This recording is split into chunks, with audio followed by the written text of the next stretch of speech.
오늘 하나님께서 우리에게 주시는 말씀은 에베소서 5장 15절부터 21절까지 말씀입니다. 신약성경 315쪽 에베소서 5장 15절부터 21절까지 말씀입니다.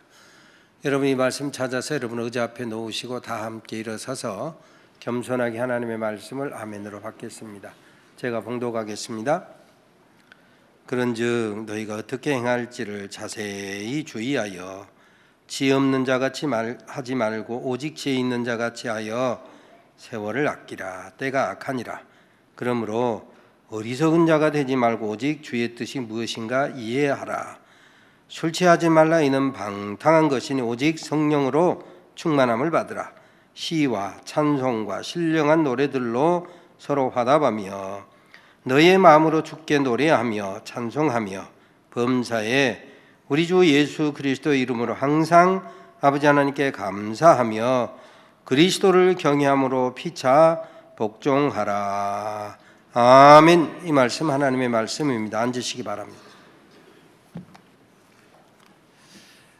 사업하는 친구, 사업은 영원한 현역이니까 사업하는 친구의 사장 찬스를 이용해서 고등학교 동창들이 그 친구의 후원을 받아서 지난 봄에 담양 리조트에서 하룻밤을 보낸 적이 있습니다. 저도 친구들이 모이는 그 찬스를 이용해서 제가 그동안 목사하면서 썼던 설교집 가운데 마지막, 그 전에 이런저런 경로를 통해서 나눴기 때문에 마지막 책을 언제 줄 기회를 갖지 못하다가 그 책을 가지고 함께 가서 친구들을 만났습니다. 이런저런 대화를 하는 가운데 한 친구가 직접 전화로도 카톡이나 SNS로도 이야기할 수 있지만 만나면 직접 꼭 하고 싶은 말이 있었다 하면서 말을 하는 거예요. 너희 아들 천우 결혼식 장면을 보면서 참 부러웠다. 참 잘 길렀구나. 감사할 일이다.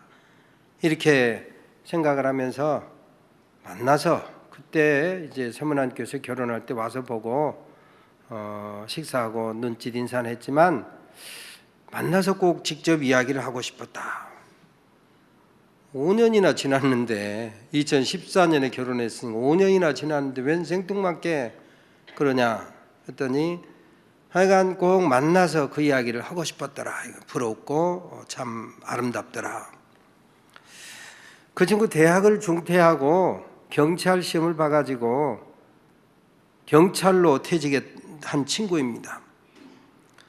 특별한 재주가 있어가지고 백두대간을 구간 나누어서 남쪽에 백두대간을 완주하고 지리산 종주도 몇 차례 하고 마라톤 풀코스 마라톤도 몇 번이나 한, 그리고 지금도 퇴직 후에 10여 년을 현역으로 일하는 친구입니다. 그래서 나도 너한테 직접 한번 묻고 싶었다. 너는 뭔 재주로 퇴직 후 10년 가까이 이렇게 현역으로 일하냐? 그렇게 물었어요. 그 친구가 지금 서울시 맑은물 사업소에 관계된 누수 탐지 책임자로 일하는데 너는 뭔 재주로 그 현역으로 일하냐? 더군다나 경찰 출신이 흥신소를 한다든지 범죄자 색출을 하는 그런 사업을 한다든지 하면 이해가 되는데 무슨 생뚱맞게 맑은물 사업소 누수 탐지를 냐? 내가 그랬습니다. 그랬더니 그 친구가 경찰로 근무하면서 경찰대학교에 근무하면서 총무팀을 맡아서 수고를 한 적이 있었답니다. 총무팀 책임자로 수고하고 여러 가지 그 모든 건물 경찰대학교 살림살이를 책임지다 보니까 모든 건물을 관리하는데 물관리, 수도관리 하는 일이 필요한데 그래서 그 물관리를 좀 잘해보려고 자격증을 땄다는 거예요. 그때 물관리 전문가를 불러서 해도 될 일을 기왕이면 책임을 잘 하려고 경비도 전략하고 국비도 전략하기 위해서 열심히 공부해서 자격증을 땄다는 거예요. 그래서 관리를 몇 년 했다는 거예요. 공부도 하고 나랏돈도 전략하고 퇴직했는데 퇴직하고 보니까 그 자격증을 가진 사람을 모집하는 채용 공고가 났어요. 그래서 자격증과 함께 경력을 인정받아가지고 퇴직 후 10년 가까이 지금까지도 매년 계약을 하지만 실력을 인정받아서 계속해서 그를 찾는다는 거예요. 하나님이 주신 특별한 청력을 가지고 이 사람 저 사람이 고장난 곳 잘 찾아내지 못할 때도 이 친구가 가면 어디 부근이다 하면 거의 백발백중 맞춰낸다는 거예요. 그러니 지금도 현역으로 일을 하는 거예요. 건물 관리하고 학교를 관리하고 그런 기회를 선용해서 공부하고 자격증을 땄더니 은퇴 후에도 계속해서 일하는 그런 축복을, 믿음 좋은 친구 그 축복을 누리는 것을 보았습니다. 잠언 22장 29절에 보면 자기 사업에 근실한 사람을 보았느냐, 자기 하는 일에 능숙한 사람을 보았느냐, 자기가 맡은 일에 전문가가 되어서 최선을 다한 사람 보았느냐, 이런 사람은 왕 앞에 설 것이요 왕과 같은 대접을 받는다. 퇴직 후에도 일할 수 있는 일거리가 그치지 아니하더라 이것입니다. 사람마다 어떤 일을 하고 있는데 그 사람 참 천직이네 이렇게 보이는 사람이 있어요. 병원에 가서 의사 선생님을 봤는데 천상 이분이 의사 선생님처럼 보이면 병도 빨리 낫는데요. 그런다잖아요. 선생님을 보았는데 아 이분 정말 선생님 같다 이런 분 있잖아요. 목사를 봤는데 어디 무슨 산적같이 생겼다 이러면 되겠습니까? 목사님 같네. 그래야 은혜가 되지. 친구 중에는 정말 태생이 선생님 분이세요. 천직이 선생님 같은 교대를 나온 친구인데 그때도 요즘처럼 초등교사 발령 적체가 있었어요. 교대를 졸업했는데 발령을 받아야 되는데 몇 년 늦게 생겼으니까 바로 공무원 시험을 봐가지고 공무원으로 근무를 하고 있었습니다. 근데 이제 어쨌든 발령을 내주려니까 너 발령 날 때 어디로 갈래? 광주교대를 나왔으니까 그냥 당연히 광주 이렇게 쓰면 되지만 어차피 나는 지금 공무원으로 근무하고 있으니까 기왕이면 이제 서울로 가봐야겠다. 서울 이렇게 써놨다. 서울 신청을 하니까 늦어져 가지고 한 3년 어차피 직장생활 공무원 하니까 늦어도 상관없다. 3년 후에 서울로 발령이 났어요. 그리고 어쩌다가 더군다나 강남에서 근무를 하게 됐어요. 화순 촌놈이 서울 강남에서 근무하게 되니까 얼마나 살림살이가 궁핍했을까. 안 봐도 비디오 아닙니까?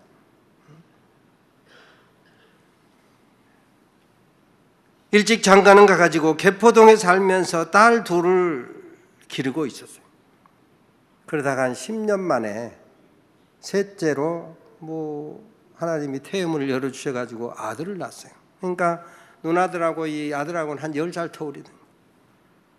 딸 둘만 데리고 살 때는 20여 평 아파트에도 그냥 딸이니까 함께 방을 주면 살만 했는데 아들이 커가니 이제 그럴 수가 없잖아요. 그래서 아들 찬스를 쓴 거예요.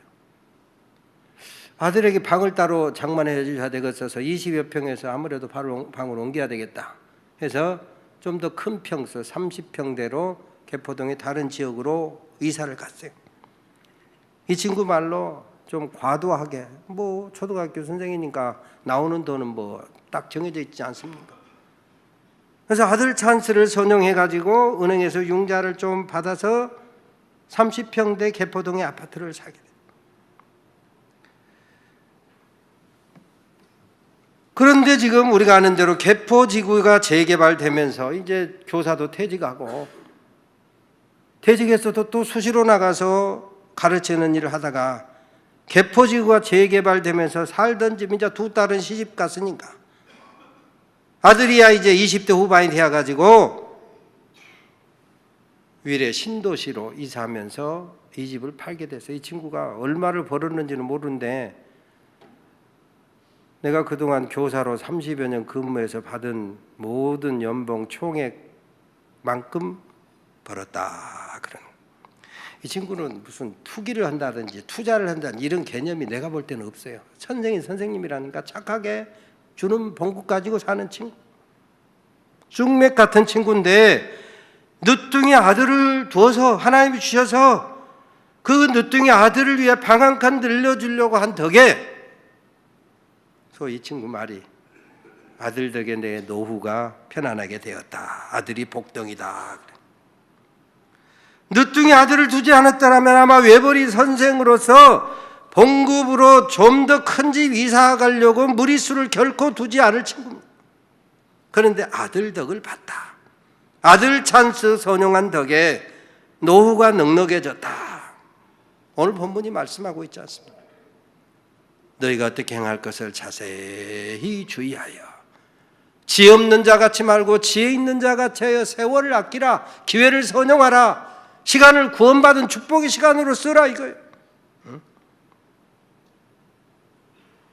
사실 우리가 아는 것처럼 서울 집값이 미친 집값이잖아요. 미쳐도 보통 미친 것이 아니에요. 빨리 이걸 해결해야 될 터인데 젊은이들이 부부가 함께 벌어도 거의 20여 년이나 지나야 겨우 조그마한 집을 장만을 알똥발똥하는 이런 세상으로 가니 빨리빨리 해결해야 될 일인데 어쨌든 이 친구는 그 덕에 이제 노후가 편안해졌다. 사람마다 형편은 다르고 처지는 다르지만 지혜로운 사람은 기회를 선용하는 거예요. 시간을 축복의 계기로 선용한다. 반대로 지혜 없는 사람은 시간을 낭비합니다. 기회를 줘도 쓸 줄 모릅니다. 잡을 줄 모르고 대충 삽니다. 시간을 낭비하는 것 결국은 인생을 낭비하는 거예요. 인생을 낭비하는 것을 오늘 성경 본문에 따르면 하나님의 뜻을 외면하고 불순종한 것이다. 우리 인생에 대해서 야고보서 4장에 보면 너 인생이 무엇이뇨? 너 인생은 잠시 보이다 없어지는 안개니라. 안개와 같은 인생.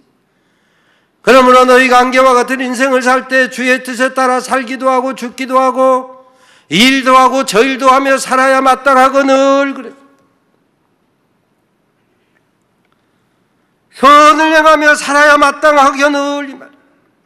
그래서 야고보서에 보면 사람이 선을 행할 줄 알고도 행치 아니하면 죄니라. 그랬어요. 여기서 선은 물론 착할 선자, 이 선을 말합니다. 그런데 그 착할 선자 선을 넘어서 보다 근원적으로 하나님의 선하신 뜻, 하나님과 동행, 하나님의 말씀에 순종하는 것, 이것이 선이고 이거 선을 벗어나면 죄다 이렇게 말씀하고 있습니다. 미가서 6장 8절에 보면 사람아 주께서 선한 것이 무엇임을 너희에게 보이셨나니 너희가 공의 정의를 행하고 살고 인자 사랑하며 살고 겸손히 하나님과 함께 행하는 것, 하나님과 함께 행하는 것, 하나님과 동행하는 것, 하나님의 뜻에 순종하는 것. 하나님의 뜻에 순종하기 위해서는 로마서 12장 1, 2절 말씀처럼 이 세대 본받지 말고 하나님의 선하시고 기뻐하시고 온전하신 뜻이 무엇인가 늘 분별하며 사는. 누가복음 12장 44절로 47절에 보면 주인의 뜻대로 예비하고 행할 때 주인 되신 하나님께서 모든 소유를 그 사람에게 맡기시리라. 여러분이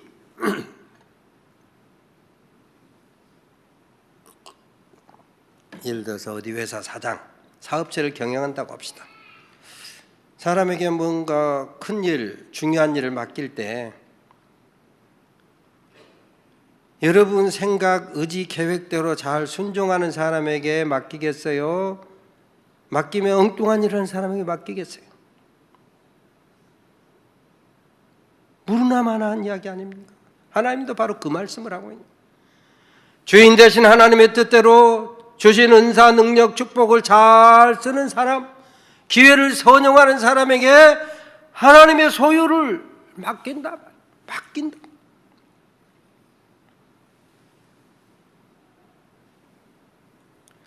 주인 되신 하나님의 뜻대로 기회를, 능력을, 주신 축복을 잘 쓰는 사람에게 모든 소유를 그 사람에게 맡기시리라.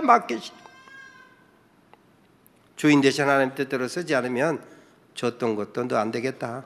중요한 직책, 직분 안 되겠다. 회수하시는 거.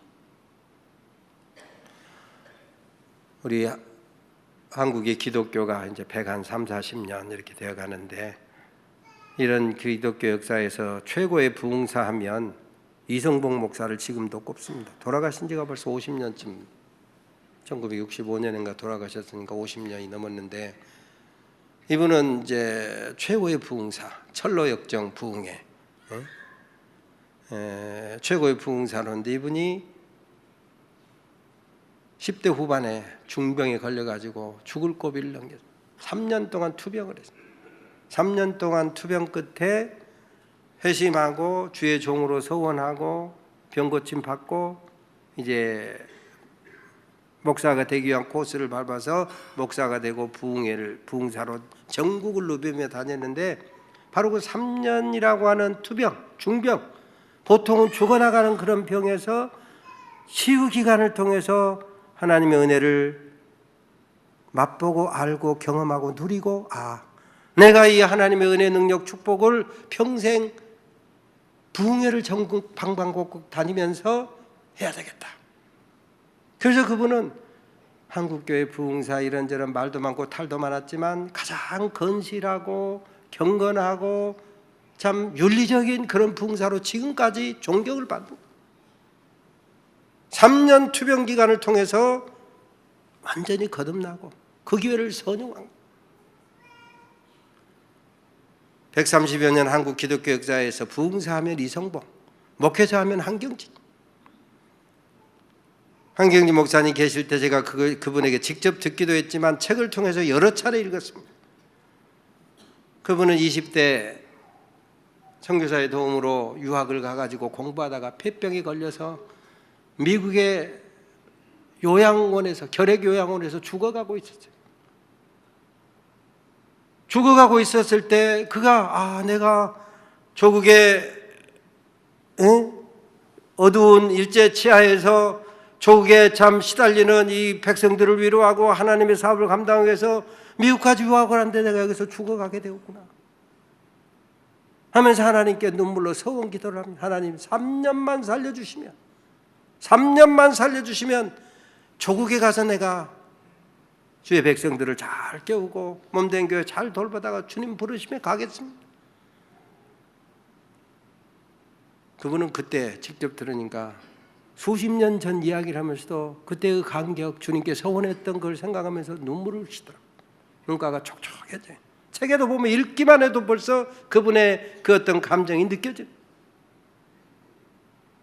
그래서 바닷가 요양원에서 죽어가면서 하나님께 서원했던 그 서원 찬스를 이용해서 한국에 돌아와서 자기는 3년만 살려주시면 했는데 하나님이 10배, 30년, 20배, 60년 이상을 살게 했다고 고백합니다.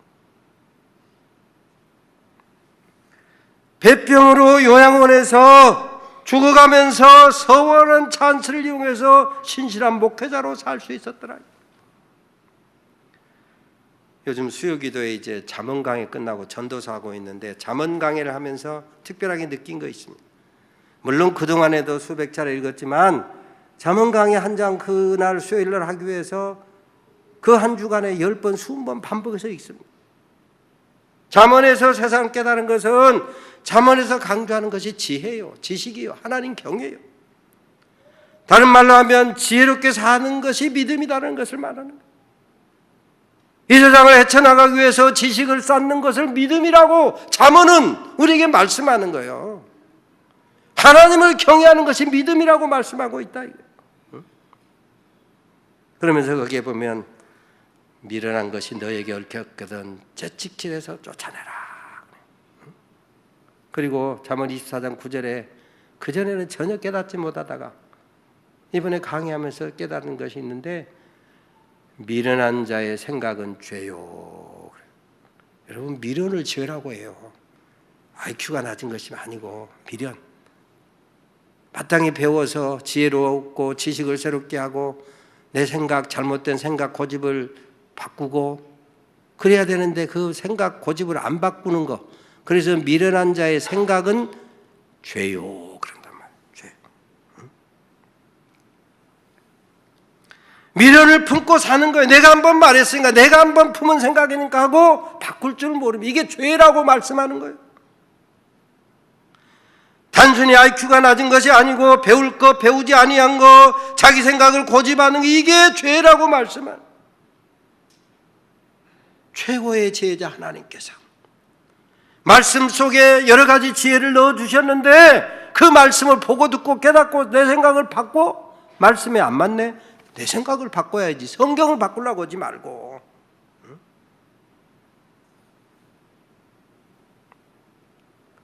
말씀 속에서 주신 지혜조차 배우지 않고 바꾸지 않고 이게 미련이다. 고린도전서 1장 25절에 보면 사람의 미련한 것이 사람의 최고의 지혜가 하나님의 미련한 것보다 더 못하고 그랬어요. 사람의 최고 강한 것이 하나님의 가장 약한 것보다 더 약하다. 그러니까 우리가 볼 때는 성경이 왜 이렇게 써졌나 이해가 안 되네 하는 것들이 있을 수 있어요. 내 생각이 최고인 것 같이 보일 수 있다 이 말이에요. 그래도 내가 볼 때 가장 미련하게 보인 것 같을지라도 하나님의 말씀이 우리의 최고의 지혜보다 더 낫다 이 말이에요. 하나님의 가장 약한 것이 우리가 최고로 강할 때보다 더 강하다 이거예요. 이렇게 하나님의 말씀 따라가는 거 이걸 지혜라고. 그 지혜를 따라가는 것이 믿음이라고 말씀하고 있다 이것입니다. 그러니 내 생각하고 안 맞아도 하나님의 말씀이니 아멘 하고 내 생각을 바꾸는 거 이게 지혜고 이게 믿음이다. 이게 순종이다 이게.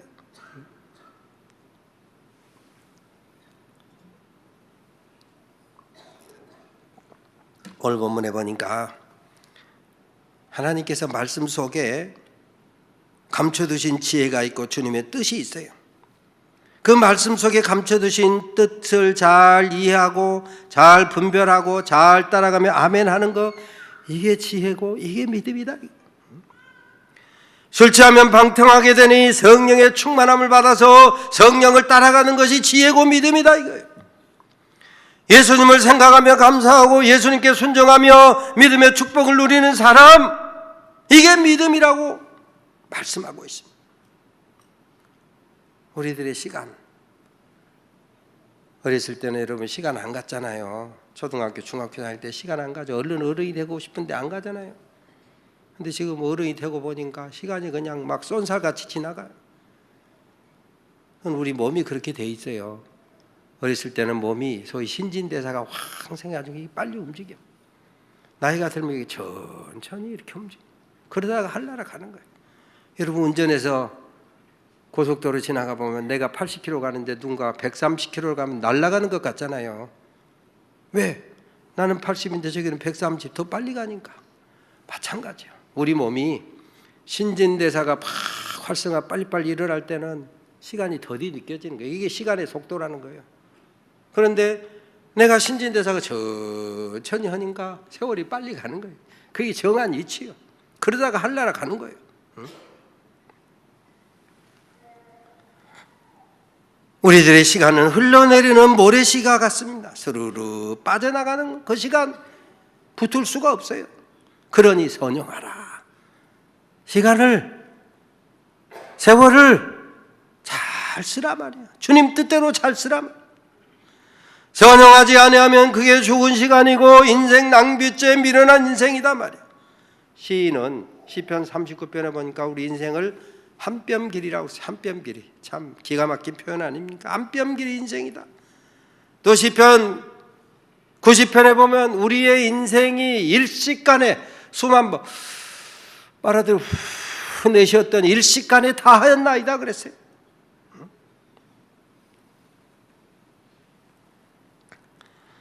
온 세상 가득한 듯 하나 해가 나고 바람 불면 사라지는 안개와 같은 인생. 그러니 아까 말씀드린 것처럼 안개와 같은 우리 인생, 잠시 있다가 사라지는 인생, 주님의 뜻을 잘 분별해서 살기도 하고 죽기도 하고 이 일도 하고 저 일도 하고 하나님의 선 잘 분별해서 하나님의 선과 동행하고 말이에요. 이사야 48장 17절에 보면 나는 네게 유익하도록 가르치고 마땅히 행할 길로 인도하는 내 하나님 여호와라. 그러므로 하나님의 섭리, 하나님의 경륜, 하나님의 말씀 속에서 주님의 음성을 바로 들으면 평강과 의의를 주시고 번성케 한다고 그랬어요.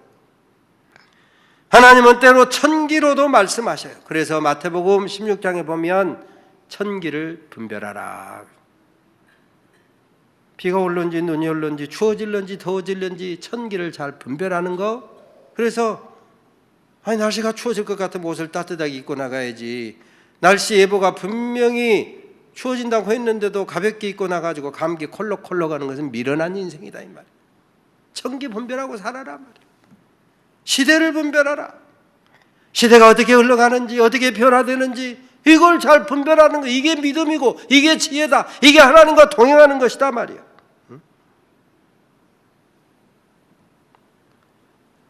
천기로도 말씀하시고 시대의 징조로도 말씀하신다. 하늘의 새로도 말씀하시고 바다의 고기로도 말씀하시고 육지의 짐승으로도 말씀하시니 하늘의 새가 어떻게 변화 움직이는지 잘 분별해서 그 속에서 지혜 배우고, 바다의 고기 이런저런 큰 고기를 잡아보니까 향유고래 속에서 100kg가 넘는 배 비닐 플라스틱이 나와서 죽었더라.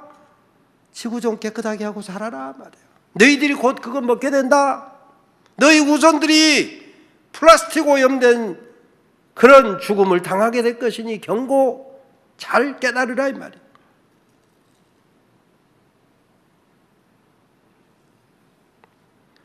복을 주시고도 말씀하시고 고난으로도 말씀하시는 거예요. 복을 주시고 복을 주신 주님 뜻대로 잘 쓰는가? 잘 쓰면 더 주시지. 제대로 안 쓰면 걷어가시지. 아까 그러잖아요. 누가복음 12장에 주인 되신 하나님의 뜻대로 잘 쓰면 하나님의 것을 맡기시리라. 그런데 주인 되신 하나님 뜻대로 잘 쓰지 않으면 걷어가시는 거예요. 은혜로 주신 거, 복으로 주신 거, 선물로 주신 거 걷어가신다. 고난을 통해서도 말씀하시는 거예요. 그래서 시편 119편에 보면 고난당한 것이 내게 유익이라. 이 고난을 통해서 내가 주의 율례를 즉 주님의 뜻을 배우게 되었나이다. 빌립보서 1장 12절에 보면 사도 바울은 형제들아 내가 당한 일이 복음의 진보가 된 줄로 너희가 알기를 원하노라. 복음 전파의 진전이 된 줄로 너희가 알기를 원하노라. 아니 내가 알면 됐지 왜 너희도 그 말이야. 나는 당연히 내가 당한 일, 늘 말씀드리지만 빌립보서는 옥중 감옥에서 쓴 성경이에요. 지금 감옥에 갇혀 있어요. 그럼에도 불구하고 내가 당한 일이 복음의 진보, 복음 전파의 진전이 된 줄로 너희가 알기를 원한다. 여러분 복음대로 살고 복음 전파한다고 다 환영받고 박수받고 인정받고 자리 차지하고 그렇게 사는 거 아닙니다. 때로 멸시, 천대, 십자가, 조롱 당할 수 있어요. 고린도전서 4장에 보면 만물의 찌꺼기 취급받았다고 그러죠. 미말에 놓였다. 몽둥이 세례받았고 돌 세례받았고 침뱉음을 받았고 감옥살이했다. 그럼에도 불구하고 당당히 선언하는 거예요. 내가 당한 일이 복음의 진보, 내가 당한 일이 복음 전파의 진전이 된 줄로 너희가 알기를 원하노라. 나는 당연히 복음 진보의 기회로 선용하고 아멘할 것이지만 여러분도 그렇게 이해하고 해석하고 아멘하고 여러분이 그런 일을 당할 때도 그렇게 해석하라 이 말이에요. 그렇게 지혜롭게 살아라 이것입니다. 왜요? 비록 몸은 감옥에 있지만 오히려 불붙는 소명으로 열심히 복음을 전파하고 합력해서 선을 이루는 하나님의 역사가 이루어질 줄로 믿기 때문에. 아니 어쩌면 저 사람은 저렇게 얻어맞고도 억울하게 징역살이 하면서도 여전히 복음 여전히 예수 여전히 십자가 부활을 자랑하느냐 말이야. 과연 저 사람 바울이 주장하는 십자가가 뭐냐, 복음이 뭐냐, 구원이 뭐냐, 부활이 뭐냐, 하늘나라가 뭐냐 말이야. 바울은 비록 매였으나 십자가에 피 묻은 복음은 더욱더 확장되고 널리 증거되더라 이것입니다. 요새 국민일보 역경의 열매에 보면 개그우먼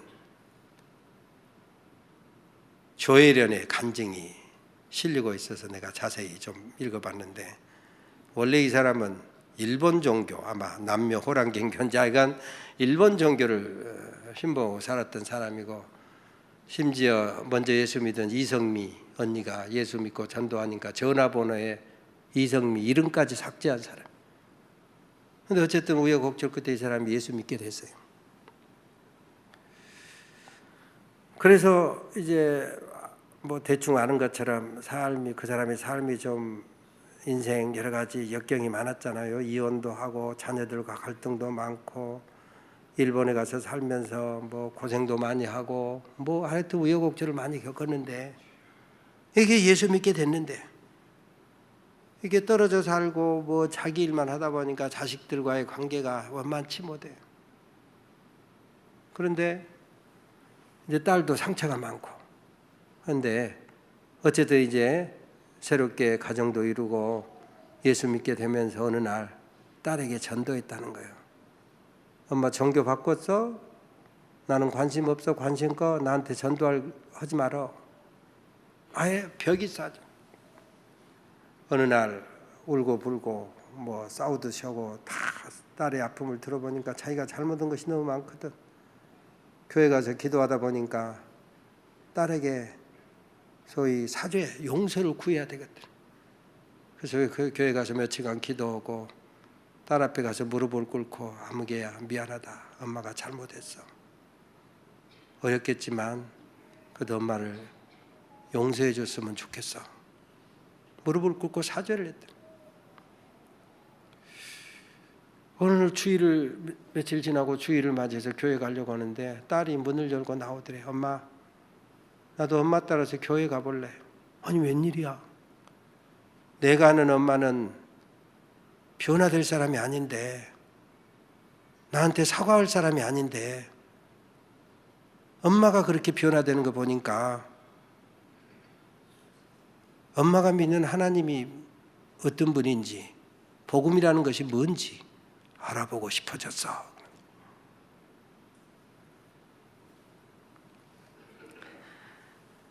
울리 샤퍼라고 하는 사람이 쓴 하루밖에 살 수 없다면 이라고 하는 시가 있습니다. 하루는 한 생애의 축소판. 아침에 눈을 뜨면 하나의 생애가 시작되고, 필요한 몸을 위해 잠자리에 들면 또 하나의 생애가 마감됩니다. 하루밖에 살 수 없다면 나는 당신에게 투정 부리지 않을 겁니다. 하루밖에 살 수 없다면 당신에게 좀 더 부드럽게 대할 겁니다. 아무리 힘겨운 일이 있더라도 불평하지 않을 거고요. 하루밖에 살 수 없다면 더 열심히 당신을 사랑할 겁니다. 아무도 미워하지 않고 모두 사랑하기만 하겠습니다. 그러나 정말 하루밖에 살 수 없다면 나는 당신만은 사랑하지 않을 겁니다. 죽어서도 버리지 못할 그리움, 그 엄청난 고통이 두려워 당신 등 뒤에서 그저 울고만 있을 겁니다. 바보처럼. 여러분, 내일은 우리의 날이 아닙니다. 오직 오늘, 바로 오늘만이 우리에게 주신 선물입니다. 그러므로 바로 오늘 하나님 주신 기회를 선용하는 지혜로운 믿음으로 선물처럼 살아갈 수 있게 되시기를 바랍니다.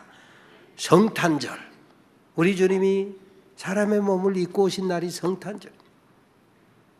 바로 이 성탄절을 기다리는 것을 교회력으로 대림, 주님 오심을 기다린 대자 오실 님자에서 주님 오심을 기다리는 절기 대림절, 오늘 네 번째 마지막 주일 사흘 지나면 성탄절입니다. 그러니 주님 오심을 기다리는 대림절 끝자락입니다. 이게 바로 주님 만날 기회, 이게 바로 주님 섬길 기회, 이게 바로 주님의 선하신 뜻을 펼 기회예요. 고린도후서 13장 5절에 보면 너희가 믿음에 있는가 너희 자신을 시험하고 너희 자신을 확증하라. 예수께서 너희 안에 계심을 스스로 알지 못하느냐? 그리하지 않으면 너희도 버리운 자니라. 시편 32편 6절에 보면 주를 만날 기회, 즉 경건한 사람은 주를 만날 기회를 타서, 주를 만날 기회를 얻어서 주님 만나고 주님 섬기고 주님 기쁘시게 하고, 그래서 주님 만날 기회를 타서 기도하고 기다린 끝에 만나라 그랬어. 예수, 가장 귀한 그 이름, 예수님이라고는 가장 귀한 선물. 우리 주님 성탄절에 오시는데 이 기간 동안 예수 이름 맛보고 알고 누리고, 주님 섬길 기회로 소명하고, 참빛으로 우리 주님 오셨으니 참빛으로 오신 주님께서 너희는 세상의 빛이라 말씀하지 않았습니다. 참빛 대신 주님 만나서 세상의 빛으로 여러분 주변을 밝히시며 살아갈 수 있는 이 성탄 마지막 이 3일 기다리는 절기가 되시기를 주의 이름으로 축원합니다. 하나님, 기회를 선용하는 지혜를 갖고 믿음으로 순종하며 살아가는 우리 모든 산돌의 가족들 되게 하옵소서. 예수님의 이름으로 기도 올리옵나이다. 아멘.